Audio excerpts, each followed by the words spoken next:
YouTube fandom community, fans of list videos, random people on the internet. My name is Giggens, and we're here today to talk about my favorite albums of 2019, the top 10, if you will, of 2019. I don't normally make videos like this, but I was inspired because it's that time of year. It's December 2019 as I'm filming this, and there's just list videos and reviews and pages all over the internet right now. And I was like, you know what? I want to put my 2 cents in on there because there were some great albums that came out this year, and figure we can hang out and talk about them and see what you guys think at the same time and see if any of your favorites match up to my favorites and all that. So I didn't do it in the respect of like, these were the greatest albums that came out this year. It was like, these were my favorites. These are what I enjoyed the most. These are the ones that I said the most fun listening to, or I found myself playing them on repeat pretty often.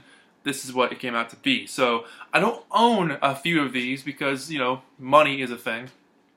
So for a few of these, I'm just going to like hold up my hand, and as you can just imagine the record being here. But at number 10, Ariana Grande. Her album Thank You Next came out earlier this year, and that is a really well-constructed pop album. I've been into her music for quite a while now. I like her voice, I like her style, I like the way she sings, the way she hits these crazy high notes. Her voice can be very articulate and very beautiful, but it can also have this like cool slant to it, which I really like. There's a different nuance to her delivery that I think sets her apart from other vocalists of her generation.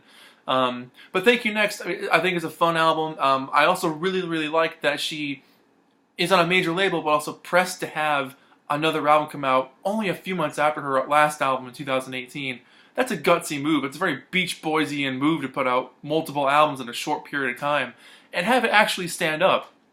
You know, it's not like she put out the second album and it's full of filler. There's some great songs on there, stuff that sticks in your head. So good on her. I think she's doing a great job with pop music. And yeah, that's my number 10 pick.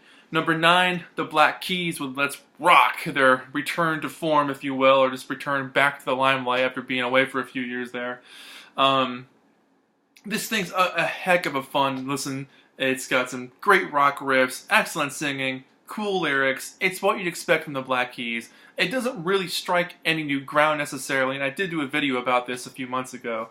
But I just love it. I love the aesthetic. I love the pictures of the guys on here. I just think it's a super fun record. And some of their best songs I think they ever did are on this thing. Like Shine a Little Light is fantastic. Walk Across the Water, Fire Walk with Me, Every Little Thing, Tell Me Lies. Yeah, there's some really cool stuff on this. So excellent album. Really enjoyed that one. Number 8 on the list here is Ringo, What's My Name? I don't own this one yet either, kids. So hopefully we'll get that at some point soon. I know it's on vinyl and of course CD, but playing this one on Spotify, as I do for a lot of my music, really enjoyed this album. It's extremely solid from Ringo. His last handful of albums have been really good. This last decade for him has been pretty awesome, but this one in particular has a maturity to it that just sounds solid. Like the construction on this album is really fun. There's some funky tracks on here. Some singing on here are some of the best he's done in years. Doing Grow Old With Me, the John Lennon song, is fantastic. I even kind of like his cover of Money. I know a lot of people are kind of, you know, crapping all over that one, but I know it's riddled with auto-tune, but it's kind of fun. Who cares? It's just Ringo having a good time. Like, I think it's kind of fun to listen to. But really digging that album a lot, and I'll do a much more in-depth review down the line here, but absolutely love that album. So that's number 8 on the list. Number 7 is Lana Del Rey's Norman effing Rockwell. I don't really swear too much on this channel, so I'm going to keep that a little clean, I suppose, but Lana's albums have been something I've been really hit or miss with on and off over the years. She's had a handful of songs that have really caught my attention, but overall, full albums haven't really grabbed me the way that this one does. This album, all the way through, I thought was absolutely incredible. Her voice on this thing, the song construction, the sparseness that some of these tracks have is fascinating. I think it's a really great album and a great... it's cool to see that this far into her career now, she could put out some of the best music she's ever done. So very into this one. Like I said, some of the lyrics on here are great. The Sublime cover is really good. But she definitely, her lyrics definitely harken back that Americana folk vibe of the 60s, kind of just discovering yourself in the world and figuring out what your place is. But also taking elements of love and relationships and hardships and just putting them in a way more poetic sense that we're used to normally hearing, or maybe a more, I don't want to use the word graphic, but a much more, I don't know, not clean. That's not coming out right either. You know what? That's why I like music. It makes you think. So I don't have all the answers for that one, but I'd like to do a review on this one at some point as well. I just really enjoyed this album. So number 7 rather, Lana Del Rey's Norman Effin Rockwell. Number 6, another album I don't own physically, Jenny Lewis, On the Line. Fantastic record. I absolutely love this thing.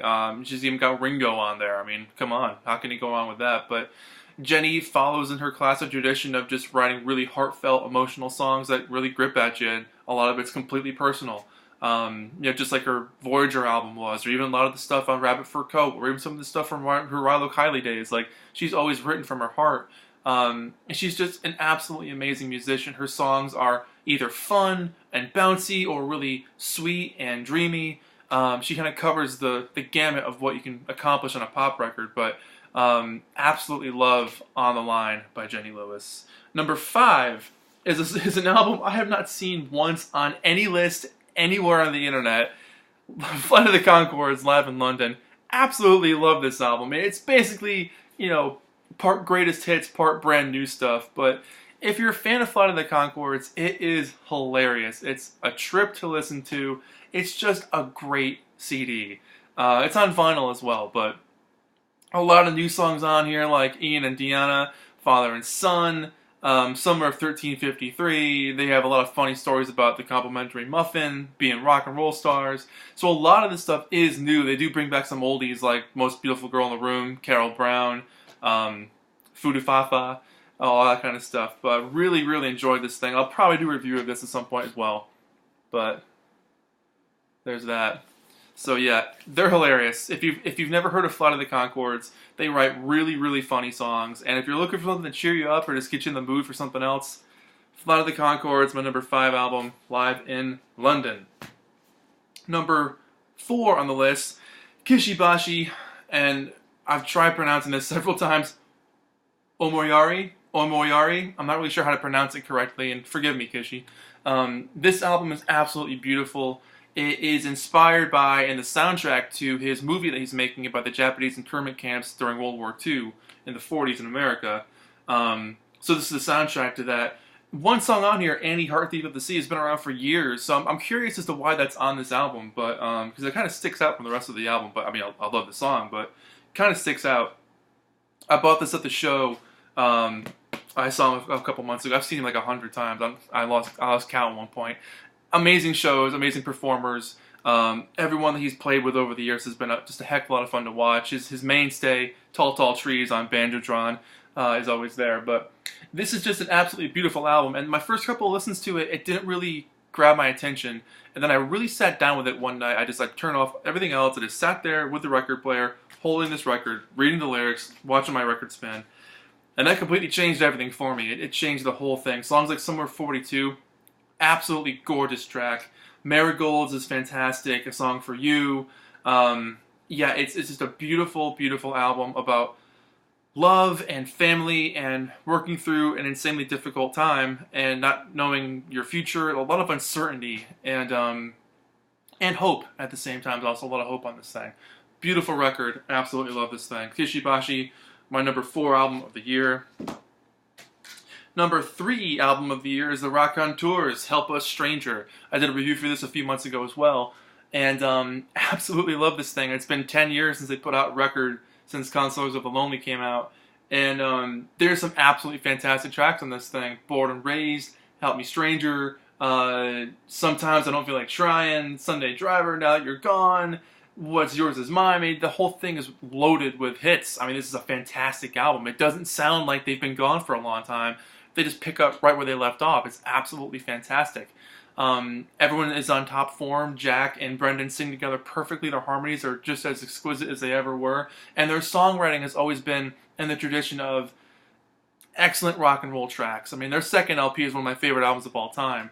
And this one is just as good as that one. A little bit shorter, I think, but just as good. But yeah, absolutely brilliant album. If you're looking for good guitar rock, great choruses, hooky arrangements, the Raconteurs, Help a Stranger. Can't go wrong with that one, man. Number 2 on the list might be another surprise for you guys. I know you probably weren't expecting me to say Ariana Grande for number 10, but number 2, Carly Rae Jepsen, Dedicated. Easily, this was my number 1 album for the year until this next album came out at number 1. This is one of the best pop albums I've heard in a very, very, very long time. I've been a fan of Carly's ever since Call Me Maybe came out, sure. And then she was kind of riddled off as a one-hit wonder, but completely not the case. Her Emotion album is fantastic. This album's even better. This is the best thing she's ever done.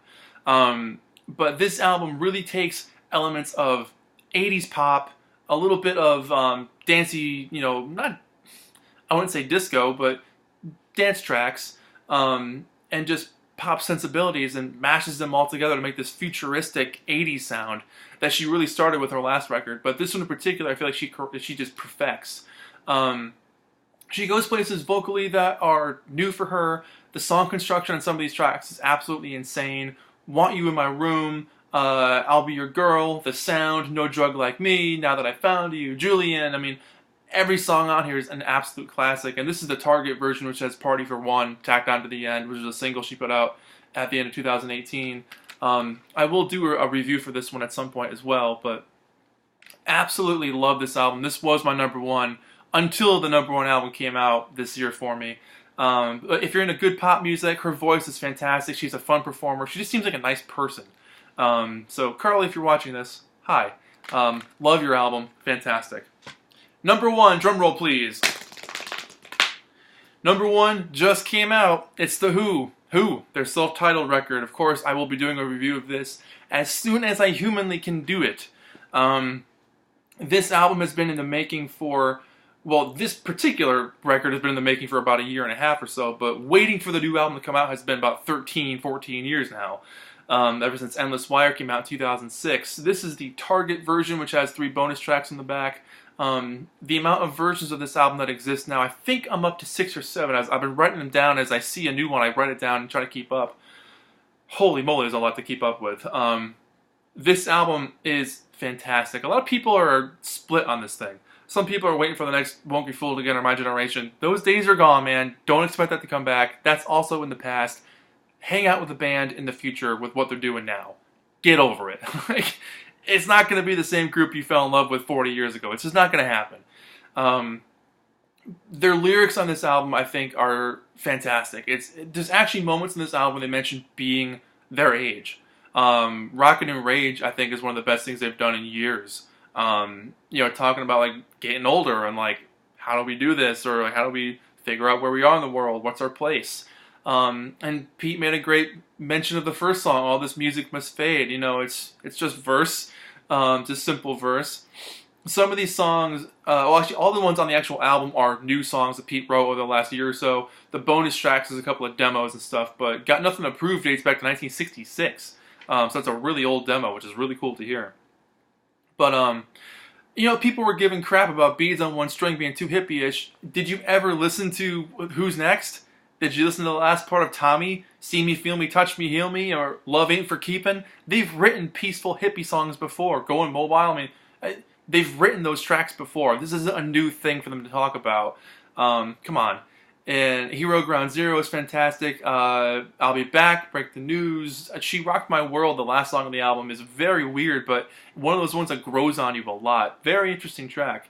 Detour, I think, is like the new version of Relay. So very cool. But yeah, I'll do a way more in-depth video on this one fairly soon. But The Who came out brand new this year, December of 2019. So that's my number 1 pick of the year.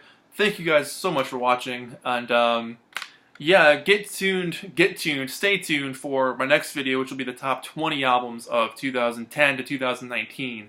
I'm going to do a decade review. And that one's been a little bit more work to figure out, but fun work. A lot of good records have come out in the last 10 years. So that's it. My name is Giggens. This has been the best of 2019 from my perspective.